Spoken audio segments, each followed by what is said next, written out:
Hello and welcome to our first reading comprehension lesson. In this lesson, we will provide general information about reading comprehension on the test, what is tested, what types of passages are used, and how they can be classified. We will discuss different reading strategies that can help you deal with the passages you will come across on the test, and will recommend the reading method we consider most effective. We will explain how to reduce the time you spend on passages and how to increase effectiveness of your reading. We will also teach you to approach question types that test your overall understanding of the text. More specifically, questions that ask you to define the author's main idea and purpose, tone and attitude, and logical organization of the passage. Before that, let us look at reading comprehension questions as they stand in the context of the test.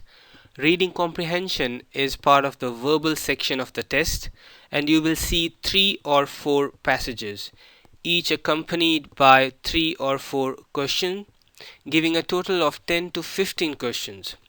Reading passages do not go one after the other. They are mixed with questions of different types, but all questions that belong to the same passage will go consecutively. The test will only show one question at a time, so you will not be able to see other questions based on the passage until you have answered the one question on hand. A typical reading comprehension question will look something like this. Do not jump into reading and answering just yet. You will get an opportunity to do this later. For now, just note that the question consists of the passage, the question stem, and 5 answer choices, of which only one is correct. Once you answer the question offered, you will get another question based on the same text and so on until you answer all 3 or 4 questions based on this passage. Now that you have an idea of what reading comprehension questions look like, let's talk about how important they are. Frankly speaking, every single question on the test is extremely important. Even though there are comparatively few RC questions on the test, experience indicates that getting an RC or a CR, critical reasoning question, incorrect is more detrimental to your verbal score than making a mistake in the sentence correction or the SC question. Though reading comprehension questions may seem tough, their primary purpose is to test how well you can read and understand what you read. According to the GMAT, the owner and administrator of the test, the purpose of these questions is to test how well you can understand words and statements, understand logical relationships between points and concepts, draw inference about facts and statements, understand and follow the development of quantitative concepts as they are presented in written material with numbers. That's a lot of understanding that they want. But these administration people like fancy words. I especially like the last one. They probably did spend a while trying to formulate a nice, fancy and confusing purpose of these questions. But in real world, it all means that reading comprehension simply tests how well you can understand what you read. Despite the passages being rather complex, question types, word games and closed answer choices, it's all about understanding what you read. So in theory, if you are clever enough to understand all you read, you should get all your RC questions correct. Yet, do not think these questions are a piece of pie. Typically, students who think RC is easy make many mistakes in this section. Reading comprehension is a bit sneaky, and you may not feel as though you are making mistakes even if and when you do make them. The passages are usually 200 to 450 words long and typically deal with social sciences, so economics, psychology, sociology, etc., natural sciences, physics, chemistry, biology, medicine, geography, astronomy, etc., and humanities, literature, criticism, art, philosophy, aesthetics, etc. Although the topic of the passage may be unfamiliar, the questions do not assume that you have a knowledge in the field, and all information that you need to answer the question is provided within the passage itself. In fact, if you happen to have some personal experience or knowledge of the topic, put it aside and base your answer solely on the information provided in the passage. According to the way information is presented, RC passages can be divided into three broad categories: informational passages, descriptive passages, and analytical passages. Information passages usually enumerate many facts and figures. They can be read perfunctorily, especially if the questions tend to be very specific as to the facts and figures. They are unambiguous and fairly easy to read. While answering the questions, you can usually identify the questioned area very easily. These passages can be gone through quickly even if they are long. Descriptive passages are somewhat similar to informational passages, but there is a blurred line of difference between them. These passages usually describe a situation, a case study, a place, a scientific phenomena, an economic situation, etc. They are passages that are invariably read by all of us at some time or the other, and more often than not, you are likely to be quite comfortable with such passages. Analytical passages can be an analysis of a subject or theory or a comparison between two situations or theories. They usually follow a certain pattern, starting with stating the issue being discussed and then going on to critically analyze its plus or minus points. Other analytical passages may draw out differences between two theories and analyze their individual contributions to the relevant body of knowledge as a whole. In these passages, you need to look for the key statement that sums up the nature of the issue, the arguments for and against the issue, and the conclusions reached. If you can practice doing this, you will increase your speed and accuracy greatly when tackling such passages. Some other passages relate to what is called alternative writing, fantasy, philosophy, or theology. These are abstract passages, typically about religion, philosophical principles, alternative thinking, and the likes are examples of such passages. These are fairly difficult to get used to since the style of writing and the language used is unfamiliar to many of us. These passages are usually dense with ideas, and hence, even if they are short, they can take longer to read and assimilate. Generally, students find that factual passages are easier to negotiate than analytical or abstract passages. This is mainly because of two reasons. Firstly, the ideas expressed in factual passages tend to deal with real-life current situations, whereas the ideas in abstract passages are multidimensional. They are opinions or beliefs and cannot be understood in a black or white manner. Students find it hard to relate to such passages since the questions in these tend to be inferential or indirect. Secondly, not many students in a general way read abstruse material unless they are specifically interested in a particular topic, whereas factual and analytical passages are read widely in order to gain knowledge about current happenings. Try to read some abstract philosophical passage to get familiar with style and get used to understanding some hypothetical concepts. Ability to assimilate abstract passages is one of those things that will help you reduce the time you spend on reading comprehension questions. And one of the most important things about RC and the test in general is managing your time wisely. If the time were unlimited, the vast majority of students would be able to get all the questions right. Yet timing, especially on the verbal section, is very important. Considering you will have already gone through the analytical writing, integrated reasoning, and the quant section by the time you get to the verbal questions, you will have experienced a tremendous amount of stress and pressure.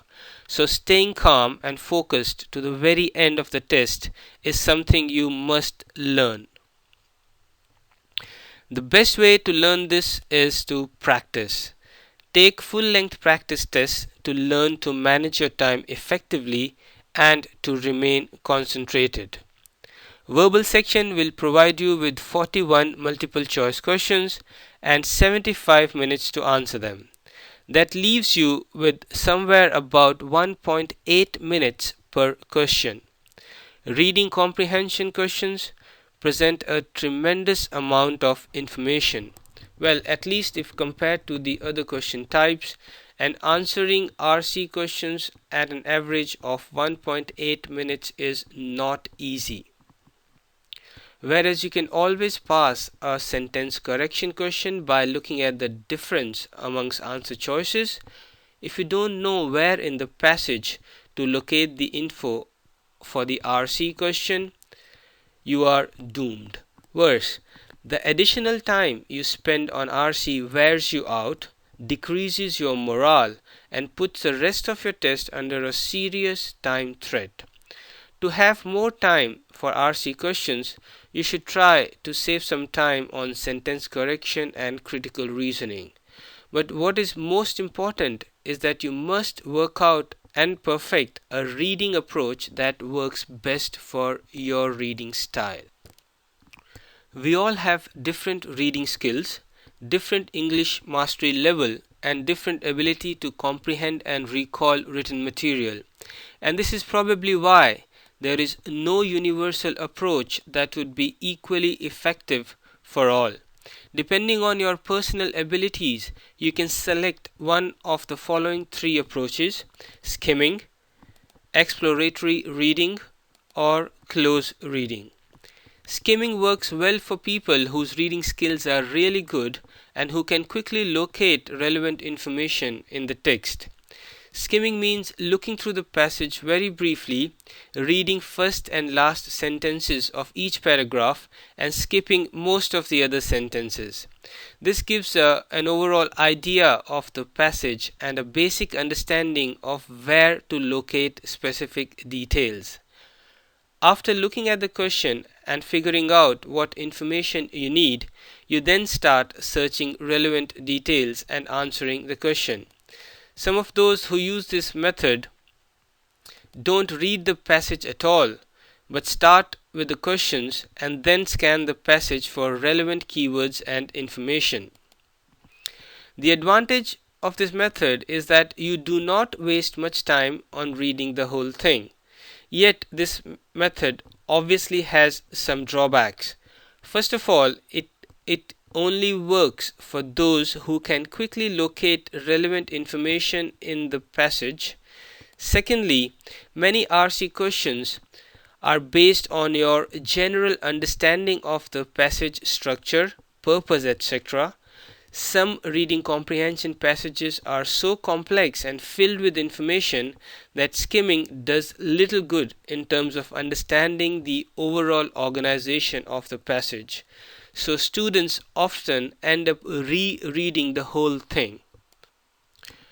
The opposite of skimming is close reading.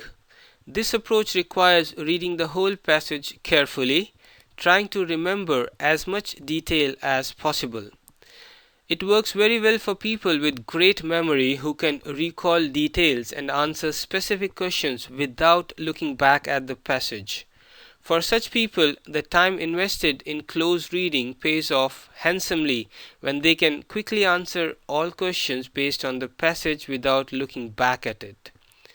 However, as I've already said, RC passages are filled with a lot of information, and most of us non-geniuses will not be able to recall certain details and will have to reread parts of the passage. Of course, after reading the passage carefully once, you should be able to answer main idea type of questions.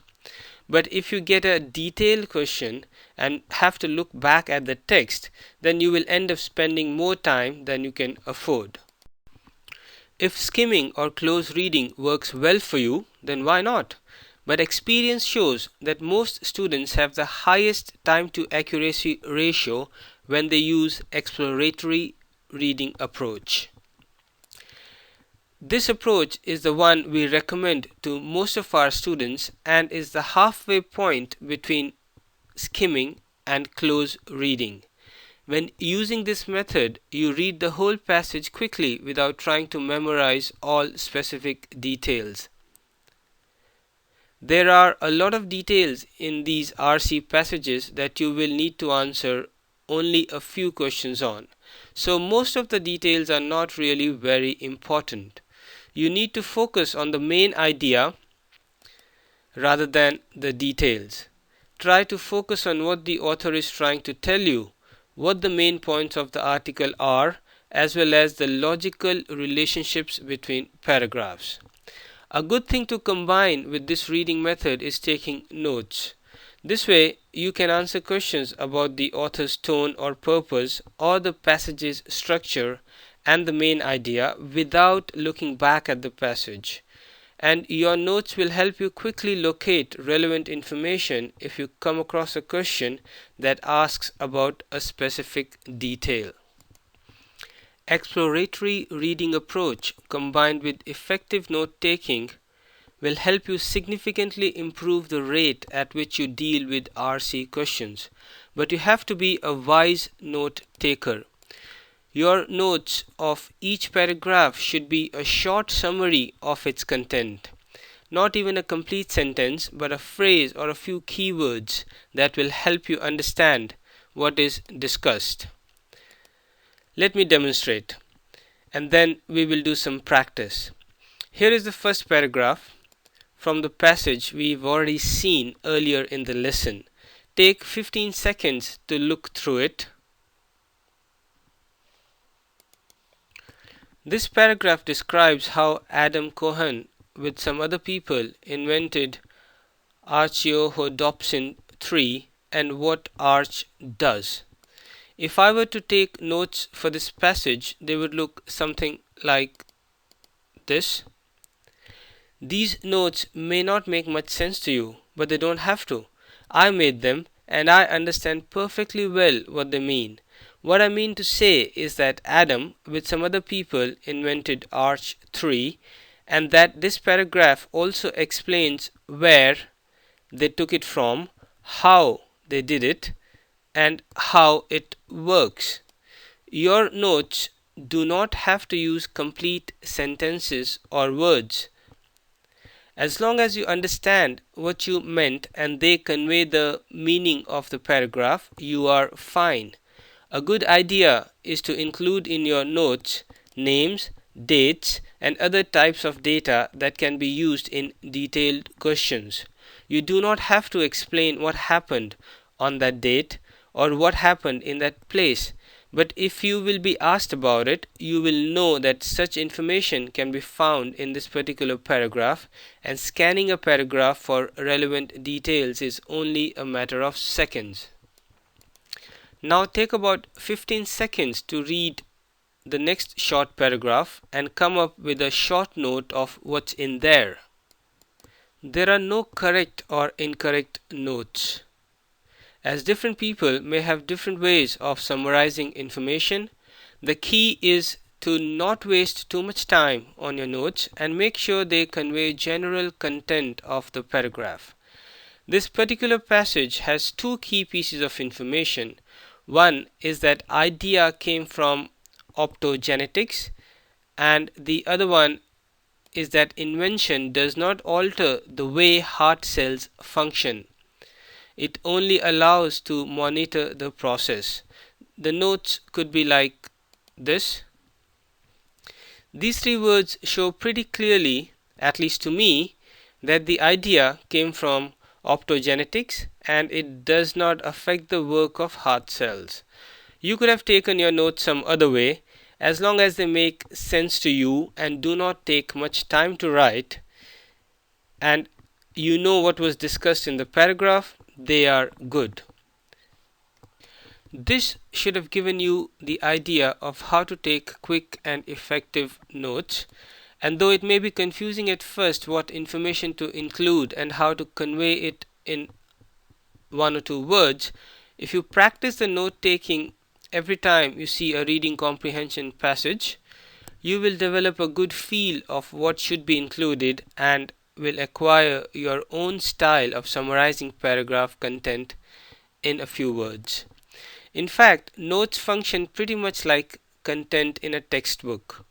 Imagine you bought a printed reading comprehension guide and you don't want to read it at all, but just to see how you should deal with the main idea questions. You could look through the whole book, scanning it for the main idea, but if the book has contents, you can quickly see where the main idea are discussed. Same thing with the reading comprehension passages. If, for example, you have a pretty complex passage that discusses a certain hypothesis, and there are parts that support and parts that criticize it, and then you get a question like, the proponent's argument is based on the assumption that, you obviously have to locate that proponent's argument to answer the question, since you might not remember all the details about their argument. But if you have taken notes and have a passage map that looks somewhat like this, you can instantly tell that it's the third paragraph you have to review to get the question right. If you did not take these notes, you will most likely have to scan through the entire passage, find the proponent's argument, make sure that's the only evidence in support, and then come up with the answers. And this will take time. In some cases, when the passage is rather easy and has no obvious structure, where the first few words of each paragraph make it clear what is going to be discussed, you do not really have to take notes. Such passages are not really frequent on the test, especially at the higher difficulty level, but they do come up occasionally. In either case, it is practice that will give you the experience and the feel of when to take notes, what notes will be most helpful, etc. So practice and practice again. And when you are 100% confident you are ready to deal with reading comprehension, practice a bit more.